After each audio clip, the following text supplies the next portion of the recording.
Séance 6. Alors séance 6, culture numérique, transition numérique. Donc là on passe sur la deuxième moitié du programme. On va parler d'algorithmes.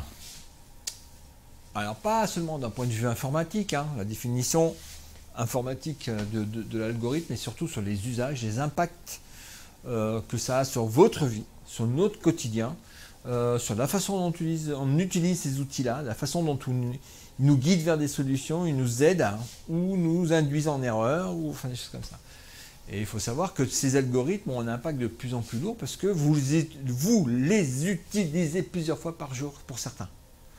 Donc on va s'amener à avoir une réflexion autour de ça, autour des algorithmes, la vie des impacts, les différents types d'algorithmes qui sont dans votre écosystème, qui sont dans nos écosystèmes, qui sont à l'université, qui sont dans la vie de tous les jours, dans nos outils qu'on utilise. Un petit exemple sur les moteurs de recherche. Quelques modifications d'algorithmes changent la présentation des résultats, la présentation dont c'est tapé, dont c'est présenté, dont c'est tapé. Faites un petit exercice, tapez des mots avec ou sans faute d'orthographe et vous verrez que vous n'aurez pas du tout les mêmes résultats. Tapez le même mot sur plusieurs ordinateurs. Sur un ordinateur que vous n'utilisez pas, l'ordinateur de vos parents, l'ordinateur de votre copine ou votre copain, et vous verrez, la liste des résultats n'est pas du tout la même entre deux ordinateurs. Donc pourquoi? On va réfléchir à ça, on va avoir des exemples sur cette séance, très concrètes et très, je ne peux pas dire philosophique, mais et même un peu politique, il y aura des exemples comme ça. La première vidéo, le premier document que je vous demande à regarder, c'est une conférence TED sur les algorithmes qui nous enferment dans des bulles.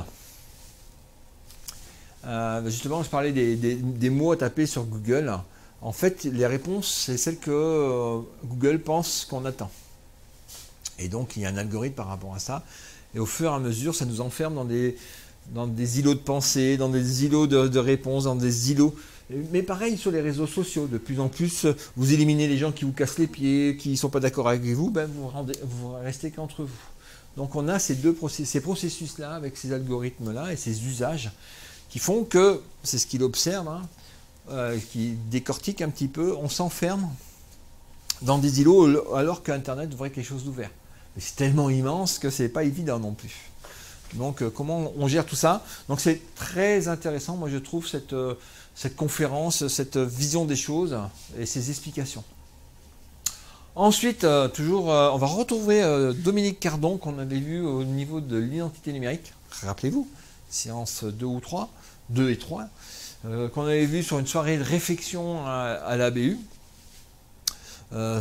Pour prendre du recul sur nos usages. Et là, on va donner des exemples plus pratiques, plus concrets. Alors, vous avez mis des petites vidéos courtes. Une par soir, ça serait bien, avant de vous coucher, de prendre une vidéo par soir sur cette semaine pour réfléchir un petit peu à ce qu'il propose. Sur est-ce que les algorithmes sont tous les mêmes? Vous verrez différentes familles d'algorithmes. Comment se fait-il que les algorithmes nous lisent tous aussi facilement? Comment utiliser les algorithmes pour nous rendre plus libres, pour savoir comment ça marche, pour faire détecter les avantages et les inconvénients et faire nos choix. Vaste question d'éthique.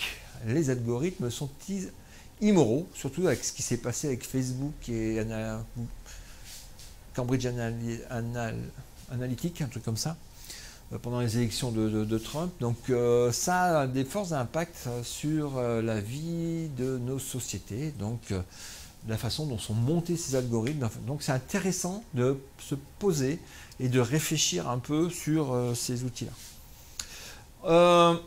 Enfin, une dernière conférence, elle n'est pas souvent traduite en français, celle de Morozov. Donc celle-là, c'est un des rares documents où il y a une traduction en français, donc je vous la mets. Sur le solutionnisme numérique. Il y a un truc qui ne marche pas, il n'y a qu'à mettre un ordinateur, il n'y a qu'à prendre un logiciel, et puis on va tout résoudre des problèmes. Donc ça l'énerve un petit peu. C'est vrai qu'il n'a pas enfoncé un mentor, surtout.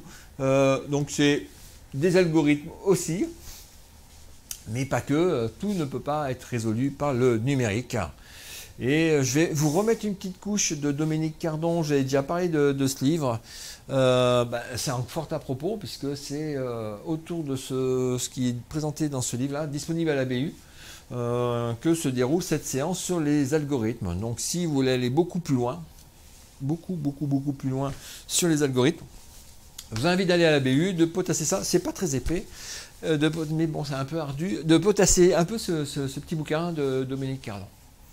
Et ben voilà, c'est fini pour la séance 6. Enfin, c'est fini pour la présentation de la séance 6. Maintenant, vous avez plein de boulot à faire. Allez, je vous invite à travailler. À bientôt.